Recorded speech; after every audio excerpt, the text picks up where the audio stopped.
చేయడానికి కూడా Secunderabad Addagutta urban health centre ఎదుట సిపిఎం నేతలు నిరసన చేపట్టారు. హెల్త్ సెంటర్ ను కూల్చి 35 పడకల ఆసుపత్రి నిర్మించాలని ఎమ్మెల్యే పద్మారావు తీసుకున్న నిర్ణయం అవివేకమని సిపిఎం కార్యదర్శి ఎం అజయ్ బాబు విమర్శించారు. 2006లో అప్పటి ఎమ్మెల్యే జయసుధ, ఎంపీ అంజన్ కుమార్ యాదవ్ కలిసి అక్కడ 50 పడకల ఆసుపత్రికి శంకుస్థాపన చేసి ₹1 కోటి నిధులు కేటాయించినట్లుగా తెలిపారు. 2009లో పద్మారావు గౌడ్, అంజన్ కుమార్ మరోసారి శంకుస్థాపన చేసి 2 కోట్లు కేటాయించారని గుర్తు చేశారు. అయితే భూ బకాసురులు వరప్రసాద్, జగన్మోహన్ రెడ్డి కోర్టుకు వెళ్లడంతో రెవెన్యూ అధికారులు ప్రభుత్వానికి అనుకూలంగా వాదనలు వినిపించకుండా భూ బకాసురులకు సహకరించారని ఆరోపించారు. ఇప్పటికైనా ఎమ్మెల్యే పద్మారావు గౌడ్ అసలు స్థలంలోనే ఆసుపత్రి నిర్మించి తన చిత్తశుద్ధిని చాటుకోవాలని కోరారు. 50 ఏళ్ల పాటు సేవలందించగలిగే స్థితిలో ఉన్న ప్రస్తుత అర్బన్ హెల్త్ సెంటర్ ను కొనసాగించాలని డిమాండ్ చేశారు.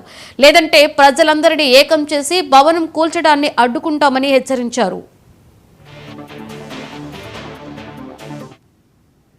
40-50 ఏళ్లకు ఉపయోగపడే కొత్త బిల్డింగ్ ను కూల్చి 35 బెడ్లతోటి ఆసుపత్రి నిర్మించాలని పద్మారావు కుట్ర బందుతున్నాడు.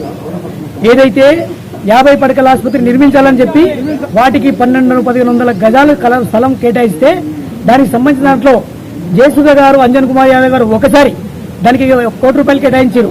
అట్లాగే పద్మారావు గారు, అట్లాగే అంజన్ కుమార్ యాదవ్ రెండోసారి శంకుస్థాపన చేసి 2 కోట్లు కేటాయించారు.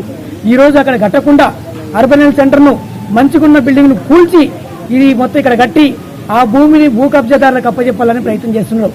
ముఖ్యంగా పద్మారావు ఎమ్మెల్యే గారు తలుచుకుంటే ఆ స్థలంలో కట్టొచ్చు, కానీ పద్మారావు వాళ్ళతో కుమ్మక్కైనట్టుగా వార్తలు వస్తున్న పరిస్థితి ఉంది. ఖచ్చితంగా ఇప్పటికైనా ఎమ్మెల్యే గారు ఆలోచించండి. ఇప్పటికే మాడపల్లి జనాభా ఏదైతుందో 2.5 లక్షలు దాటిపోయింది. అదే ఈ సికింద్రాబాద్ ప్రజలకు గాంధీ హాస్పిటల్ దూరమైంది.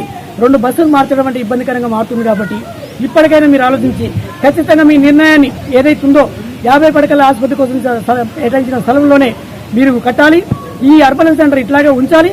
ఇక్కడ అడ్డగుట్లో చుట్టుముట్టు మండలంలో అయితే మాడపల్లి మండలంలో పేదవాళ్ళు ఉన్నారు, వాళ్ళందరికీ ఉపయోగపడేట్టుగా ఉండాలని చెప్పి అటువంటి పేరు తెచ్చుకోవడం కోసం ఖచ్చితంగా దాన్ని అట్లే ఉంచి దీన్ని నడపాలని చెప్పి మీ నిర్ణయం ఏదైతుందో మీ అధికారం ఉపయోగించుకొని పేదలు న్యాయం చేసేట్టుగా ఉండాలి.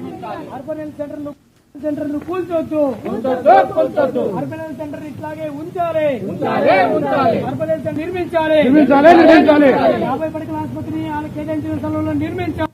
కొత్త అర్బన్ సెంటర్ అన్యాయం, కొత్త బిల్డింగ్ ను కూల్చి ఇక్కడ నిర్మిస్తామని చెప్పడం అన్యాయం. అర్బన్ హెల్త్ సెంటర్ ను కూల్చొద్దు.